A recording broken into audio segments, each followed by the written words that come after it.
ہم سب سے راضی ہو. افضل خان صاحب, پہلے تو ہم بات کر لیتے ہیں قاضی فائز عیسیٰ صاحب کے خط کی اور عدلیہ کے حال کی. پھر میں الیکشن کمیشن کا بھی سوال پوچھوں گا آپ سے, اور ہمارے معاشرے کا بھی بہت ضروری ایلیمنٹ ہے جو میں آپ سے ڈسکس کرنا چاہتا ہوں. سر لیٹس سٹارٹ ود جوڈیشری. قاضی فائز عیسیٰ صاحب کا جو خط ہے سر, اس کے اندر تو پوری ایک چارج شیٹ موجود ہے جسٹس منیب اختر کے خلاف. وہ کہتے ہیں کہ کیونکہ منیب اختر صاحب پریکٹس اینڈ پروسیجر ایکٹ کے خلاف تھے, اسی لیے جو ہے ان کا ایٹیٹیوڈ صحیح نہیں تھا.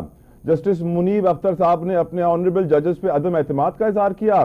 منیب اختر صاحب چھٹیاں اپنی پوری کرتے ہیں, چاہے کتنے ہی آئینی کانسٹیٹیوشنل کیسز ہوں جن کو 14 دن میں سننا ہے, وہ کہتے ہیں نہیں میں اپنی چھٹیاں پوری کر کے آؤں گا, کسی میٹنگ میں بھی شامل نہیں ہوں گا.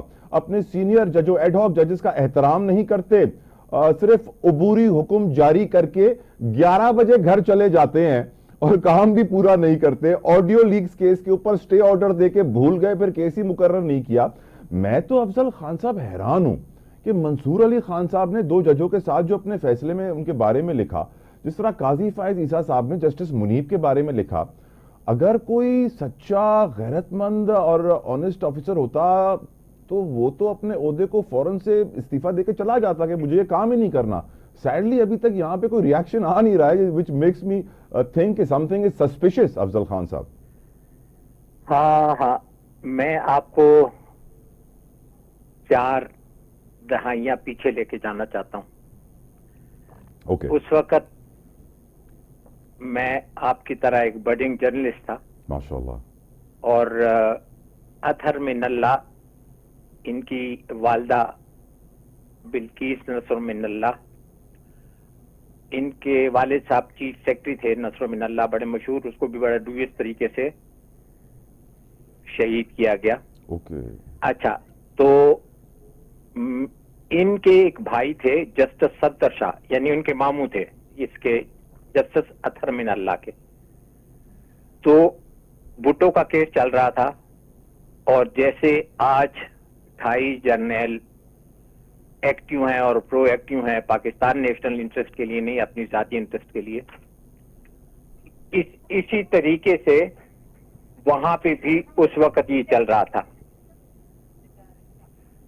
اور اس بندے کے اوپر انہوں نے یہ ایسے حالت کر دی کہ وہ پشاور گیا, پشاور سے کابل گیا, کابل سے لندن گیا, اور اس کے بعد اب جو حسن اتفاق یا ڈرامہ ہے جو ہمیشہ فلموں میں ہوتا ہے یا ہماری اسٹیبلشمنٹ کرتی ہے, یہ پوری اسٹیبلشمنٹ کو میں نہیں کہتا, لیکن ان کے اندر جو برے جو ایول ایلیمنٹ ہیں, تو انہوں نے مشہور کیا کہ جسٹس صفدر شاہ کی میٹرک کی جو سرٹیفکیٹ ہے, وہ تو ڈگری نہیں ہوتی, وہ جعلی ہے. یہ تو مجھے لگ رہا ہے سر آج بھی ہوتا ہے.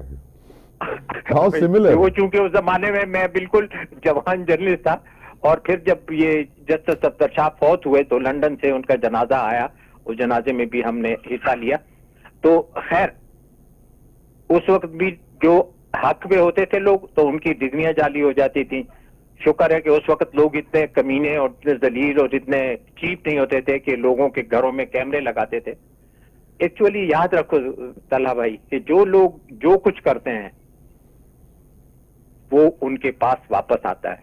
What goes around comes around.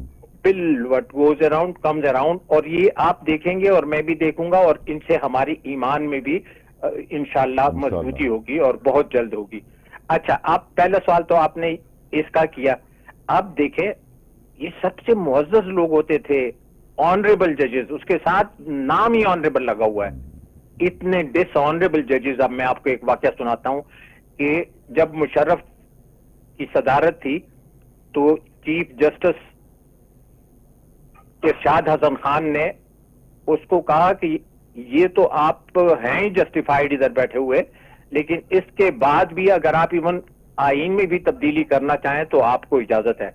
اور اس کے بعد اس کو ملا کیا, جب چیف جسٹس سے ریٹائر ہوئے تو ان کو جیسے کمشنر ریٹائر ہوتا ہے اور وہ کہیں پہ نوکری تحصیلدار کی ڈھونڈ لیتا ہے, he became chief election commissioner. اور اتنا چیف الیکشن کمشنر برا ابھی یہ جو آیا ہے اس نے اس کا ریکارڈ توڑ دیا ہے.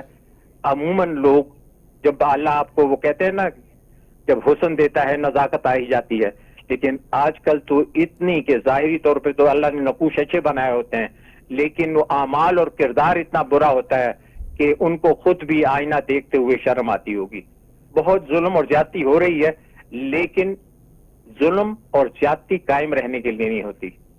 ہر ایک چیز کو تغیر کو ایک ہے زمانے میں، تو تغیر ہو رہا ہے. اور میرے خیال میں کہ جن لوگوں نے آفس